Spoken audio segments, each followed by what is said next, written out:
And now for my next number, I'd like to return to the classic. Time. What's going on, VC? It's Alex, back again. I know it's been a minute since my last video. The vinyl finds have been kind of slowing down a little bit.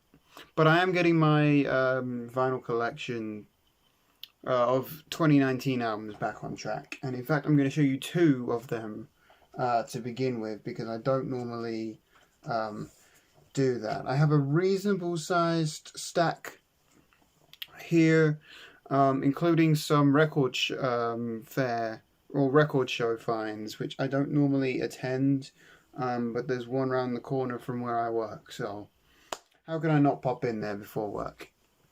But I'll talk more about that later. I'm actually going to show those finds last, because there's a lot of stuff I crossed off my wants list, or not a lot, but a couple of things, and yeah, again, a lot of 12 inches and a lot of soul.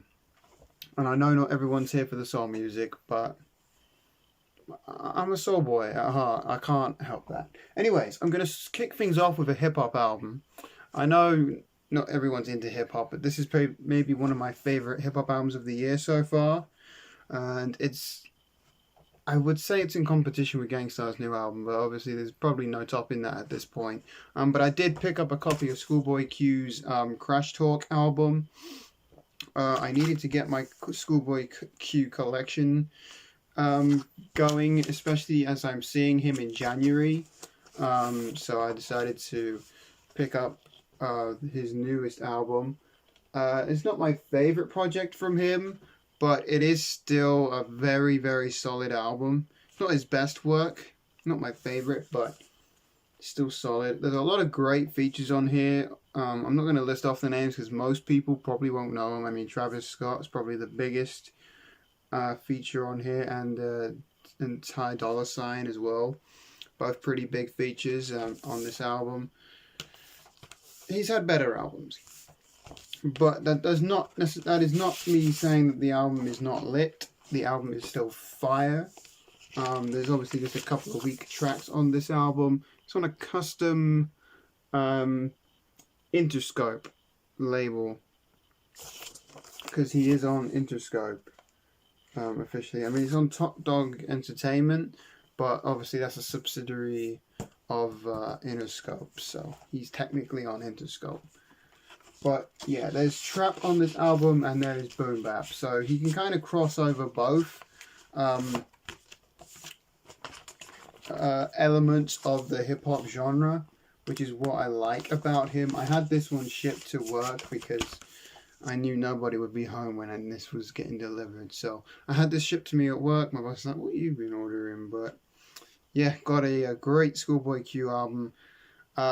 His other albums, the other two albums he's put out that I really like, Blank Face and Oxymoron, are both really expensive. So this is obviously the first one I picked up. But I'm hoping the other two are going to be cheaper at the gig, if they even sell them at the gig. Because I know hip-hop guys normally don't sell vinyl at their gigs. Because they're not big, normally big vinyl guys, but bit of luck, they do. The next album I'm going to show you from 2019, and this is going to be the last one from 2019 that I'm going to show you in this video, is a band I've talked about before. And I think this band still has the most viewed video on my channel. I could be wrong on that, but I'm pretty sure they do. It's Cigarettes After Sex. This is their new album, Cry. They are a lo-fi, I want to say lo-fi indie rock band. They're one of the biggest growing word-of-mouth bands out there. I believe they're from Texas. I could be wrong on that, but I'm pretty sure they are. And as you can see, I got a signed copy. Normally, unless I meet the band, I don't like having stuff signed. But because this is one of my favourite modern bands, and at this point, when it comes to vinyl, I am complete on everything with this group, I had to get this one signed. It also worked out cheaper to get the signed copy from, like, financially, worked out cheaper just to get the signed copy of this album, which was very weird because even on their website they didn't have it as cheap as the signed copy was. Whether it's an official signed copy, I don't know, but only one way to find out, right? I'll take it even if it's unofficial, but I'm pretty sure it's good. Anyway, it comes with a poster and lyrics on the back of the poster. I don't know how well you're going to see this. I don't know how well you can see that. If I hid there, you can kind of see it. The poster is pretty big. So, yeah, I had to get that. And you guys who are returning viewers to the channel know I am a sucker for clear vinyl. And that is as clear gets. I don't think there's anything in my collection as clear as that. It doesn't show up that well on camera, but trust me, you can see straight through that. That is insane. Nothing on my channel is that clear. But yeah, I am a sucker for clear vinyl. I know not everyone's a fan of colored vinyl. Me, personally, I love clear vinyl almost as much as black vinyl. But clear to me, clear sounds the best, better than... I've noticed that clear vinyl pressings do sound a lot better than some standard black vinyl pressings of albums, and so that's why if there's an option for the clear vinyl, I'll go for the clear, because I never have a problem with clear vinyl. But yeah, I'm rambling on again, I apologize, but yeah, there's Cigarettes After Sex new album Cry from 2019, another one that I really love, so props to them for putting a new album out. That's very much brilliant from start to finish. Not a bad track on it. I still don't know if I prefer this or their first album, but just know both are incredible albums. So there's that. That's it for new vinyl. Let's get to some second-hand stuff, and I'm actually going to start with the only one in the pile that I've listened to so far. That's Ben Webster, See You at the Fair. My jazz collection, I am trying to get it up a little bit. I've heard great things about Ben Webster. Bought this one on a whim just because of the name and the label, which is Impulse. I know Tunes from the Man Cave says to get anything that's on Impulse. So there it is. Ben Webster. It is a gatefold. It's a reissue of this. From what year, I don't know. But it is a reissue because it's not actually on Impulse. What it is on ABC Impulse. If you can see that. Don't know how clear you can see that, but there it is. I mean, it was a mint copy. American pressing, but for an American pressing, the vinyl is super flimsy, which really has me questioning it, but it sounds phenomenal. So again, I can't complain, because it does sound incredible. This is a great album. I don't think it's a live album. I don't know if it's a live album. If anybody knows anything about this album, let me know. I have listened to it. It doesn't sound like a live album, but then again, it could very well be. If it is a live album, I'm just being stupid. But no, this was an incredible album.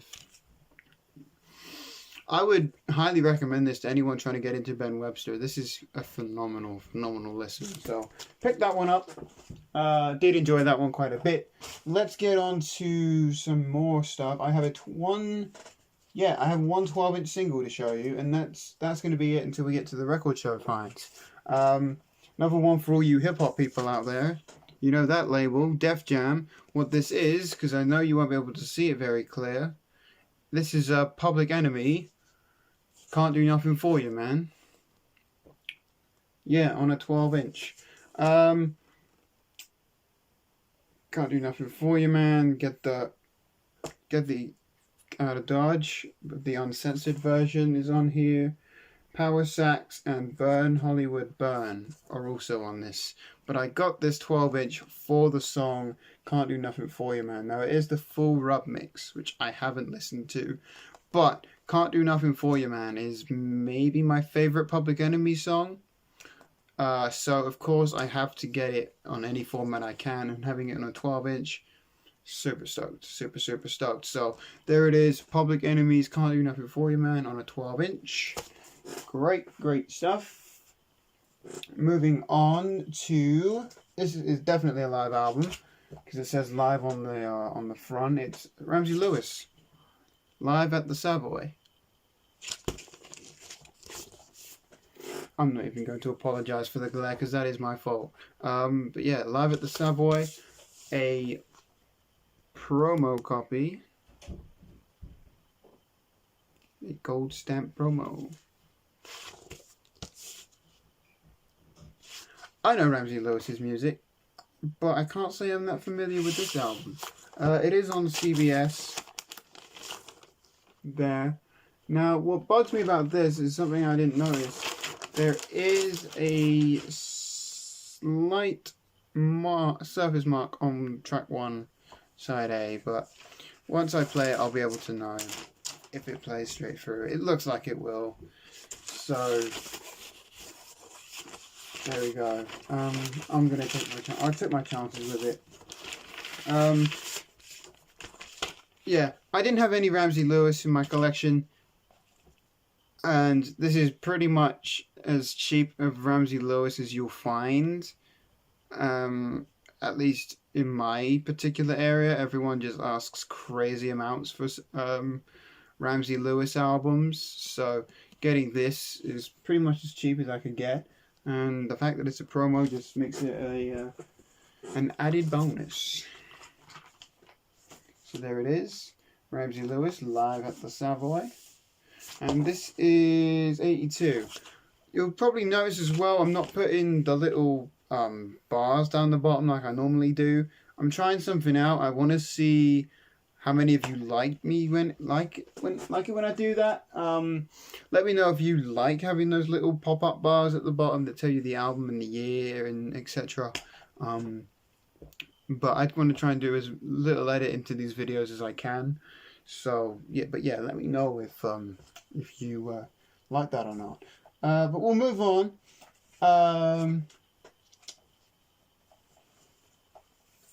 I assume everybody knows this album.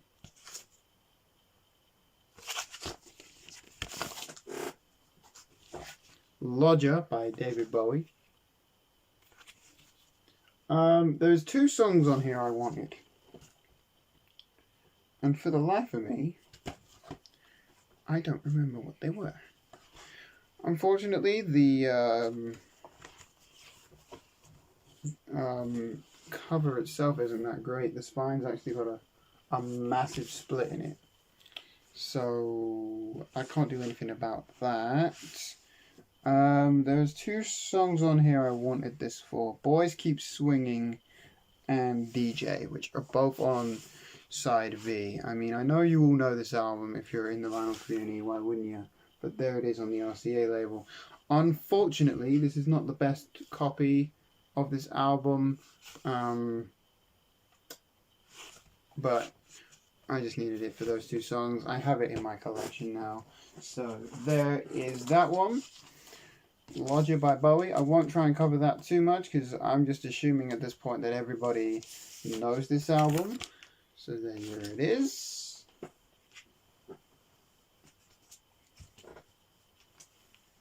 Commodores 13.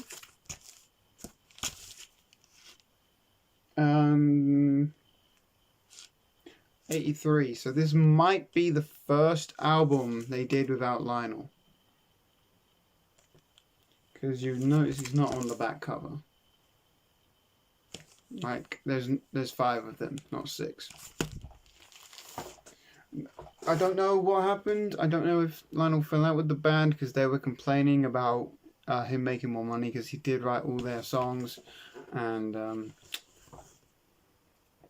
or if he voluntarily, or if they kicked him out or what, I don't know. But just know that if you are a Commodore, although I'm a Commodores fan, the Commodores aren't the same on their music without Lionel. I shouldn't have to show this, but we all know it's on Motown.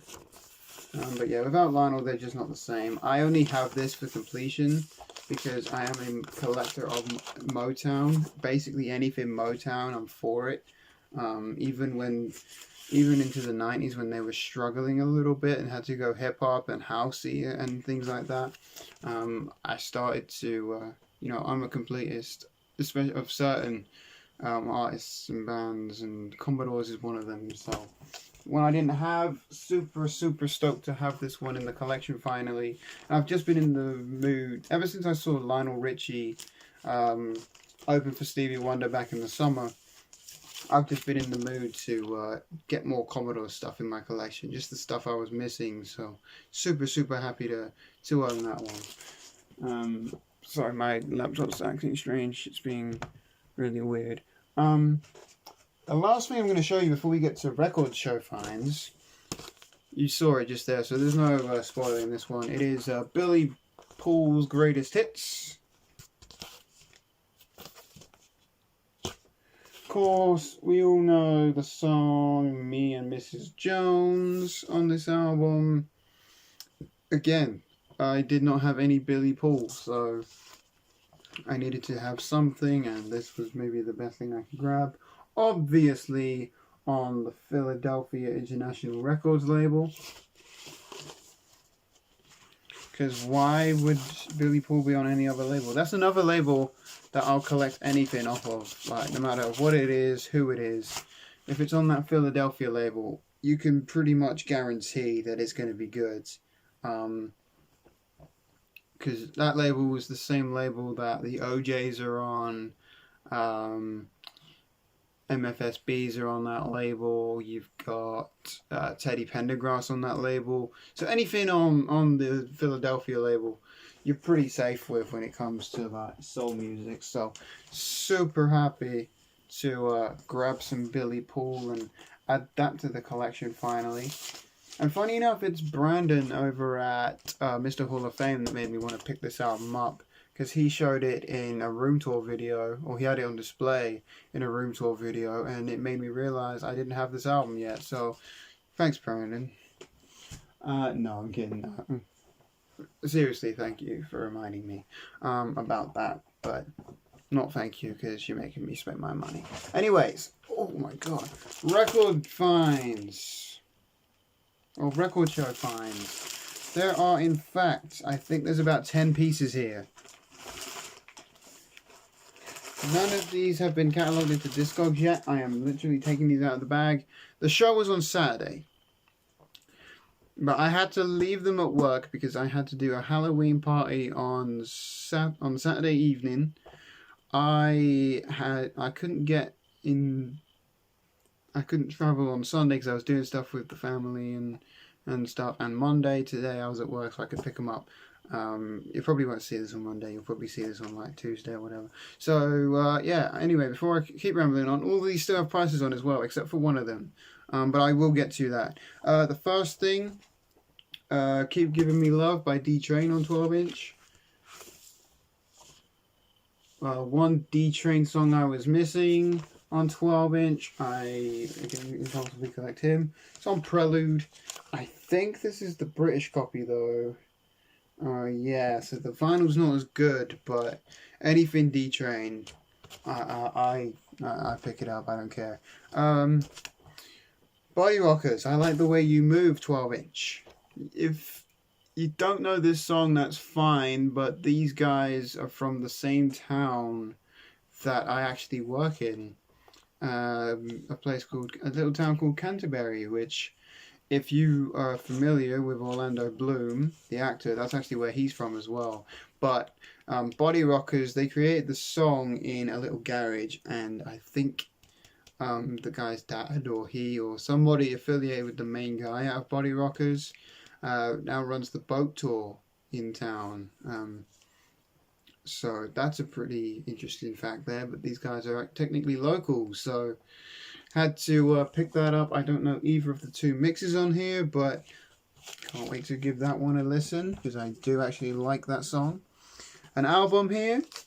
And the main reason I picked this one up over the other copy of this that the seller had was because it was in shrink with the hype sticker. I know I don't usually pick stuff up like that are still in their original shrink with the hype sticker. But yeah, this is Melba Moore with A Lot of Love. Her album from 1986. And the reason I picked this up is because the album's actually produced by Kashif. Now, if you know me and you are not a returning viewer, which you probably may not know if you are not, Kashif is one of those artists where I will pick up anything with his name on it. Whether he produced it, wrote it, features on it, I have to get it. So Melba Moore, of course, I had to pick this album up. Again, haven't listened to it, but I know it's going to be fire because, because Kashif did it. So he had 2 copies. One was not as nice as this one. But this one, I mean, the vinyl was pretty much the same shape on both of them, but I went for this one just because it was in shrink with the hype sticker, and I don't normally pick stuff up still in shrink with hype stickers because you hardly ever see stuff like this. But he had 2 copies. I went for the nicer one, and yeah, this also has a duet on here with Freddie Jackson, which is nice. So I had to pick that up.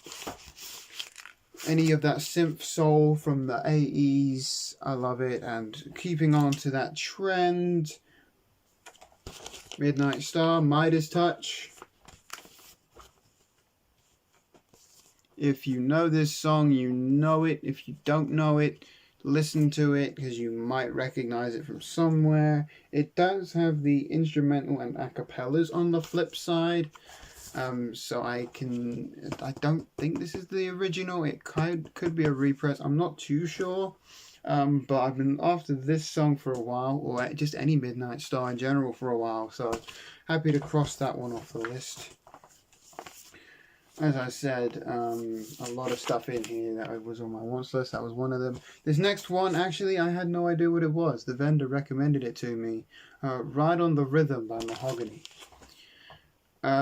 Along the same vein, synth pop, much like D-Train, very, very similar to You're the One for Me by D-Train. That's why I picked it up. It has a dub mix on the flip side. Obviously writing on the label, but on West End Records, I wasn't going to pass this up, especially when he chucked it in the deal for nothing. So that was pretty sweet. Change of Heart on 12-inch. I have the album. I didn't have the 12. I now have the 12-inch. Do love Change, one of my favorite soul groups. Of course, has Searching and A Lover's Holiday on the flip side, both of which are on the album. You've probably seen me show that album before, but this is a great song by Change, one of my favorites from them. So I had to pick that up when he had the 12-inch. Pajamas, Be Mine Tonight. Another one I wasn't too familiar with, but he chucked it in the deal for nothing. So grabbed that. So I think it's also got What Have You Got to Lose, and you know that. But yeah, picked that up because I didn't know it and he recommended it to me, so I'll give that a listen, see what I think. And the next two albums are albums I'm going to show, and yeah, both have been on my wants list on Discogs for a while, and I think if I'm paying attention, this is actually the German copy of this. But again, it's on Motown, and I believe in my last video I showed, or if it wasn't my last video, it was definitely a couple of Fines videos ago that I showed an album from this artist. That's Gerald Olsen, Open Invitation, his second studio album. And the song Open Invitation is one of my favorite songs from the time period. This is 1990, so this type of soul music is sort of dying out at this time, and sort of reverting to the more hip-hop R&B that we know from Mary J. Blige and very similar artists like that come the mid-90s, but this is still a very, very good album. I prefer this album to his first album, and I was looking for a copy of this. You can see there, £3, incredible price, mint condition. This was a steal. Normally the vendor's got his stuff pretty reasonably priced, but this was vastly underpriced. This is probably a £20 album probably, but I didn't care. It was in my hands. I went for it. I did not hesitate to grab this. Beautiful, beautiful album. And if you don't know this, check out the song Open Invitation, because like I said, it is probably my favourite Gerald Osmond song, and yeah, definitely one of my favourites from that time period, that early 90s time period. Whew, we're almost there, guys. 2 more things to show, one of which, funny enough, I talked about this artist earlier when I showed the Melba Moore album. And this is from a different vendor, by the way. Because I keep, the guy who I get all the rest of the soul stuff off, I keep bugging him for any Kashif stuff. So he brings it just for me because he knows I'm looking for it, and he'll put it to one side for me. I've bought stuff off him a couple times before, but this is the first time I think I've bought this much stuff off him. But this was actually from another vendor, and he had it pretty reasonably priced. And this is in my top 10 favourite albums of all time. Kashif's self-titled album from 1983. Has songs on here like I Just Gotta Have You, Stone Love, Help Yourself to My Love. All great, great songs on here. Incredible, incredible stuff. Look at that mustache as well. Like, how can you not say no to that? I mean, I know you probably can't see it for the glare, so what we're going to do is take it out of that sleeve and show you like that. There you go.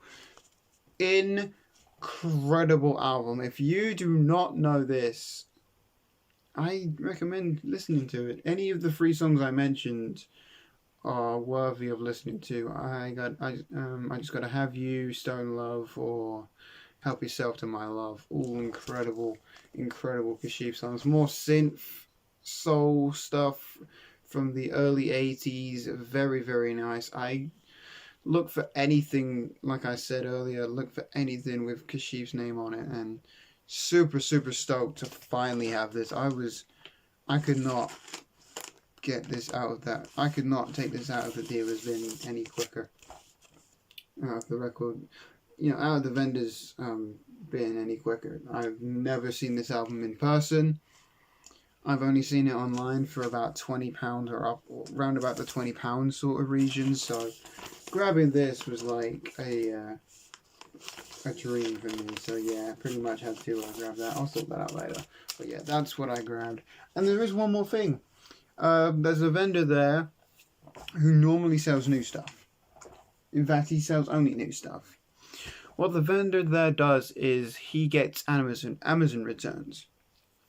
So if someone buys something on Amazon and it gets returned, they then can't resell it.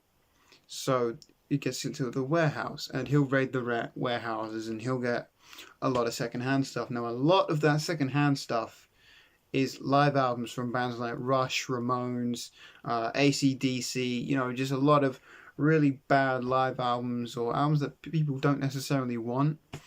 And for some weird reason, he had a bunch of these sitting in his bins.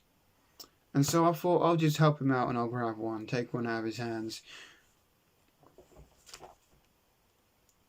The soundtrack to Star Wars Last Jedi.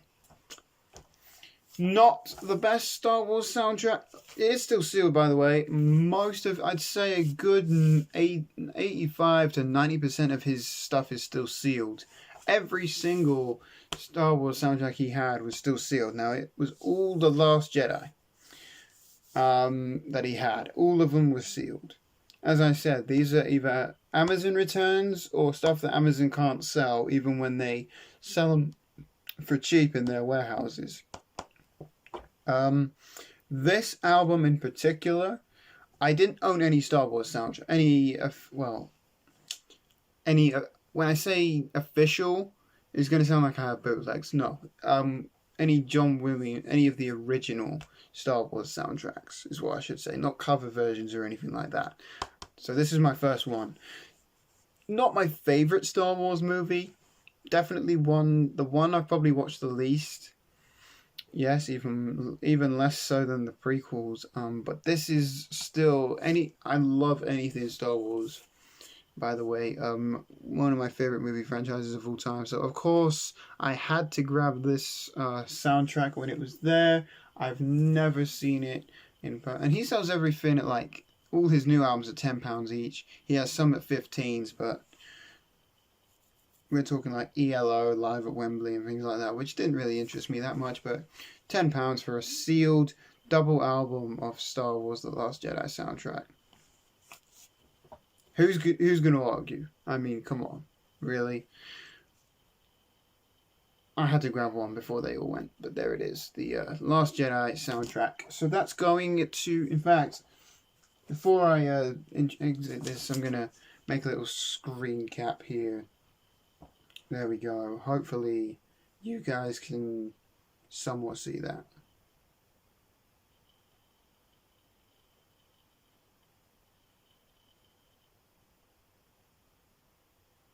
Yeah, anyway. That's going to do it for this video. Thank you guys so much for tuning back into the channel. If you're new here, I appreciate the love and support. Obviously, my 200 subscriber contest is still going on. It's going on until the 25th of November, 11:59 p.m. British Summer Time. So you've got till then to get your entries in. So you've still got a good 20 or so days to get an entry in. So yeah, you can check that video out. It's on my channel. Not too many videos back from this one. But yeah, that's going to do it. So guys, again, thanks so much for tuning back. And I'll see you guys again. Well, I hope to see you guys again very soon. Peace.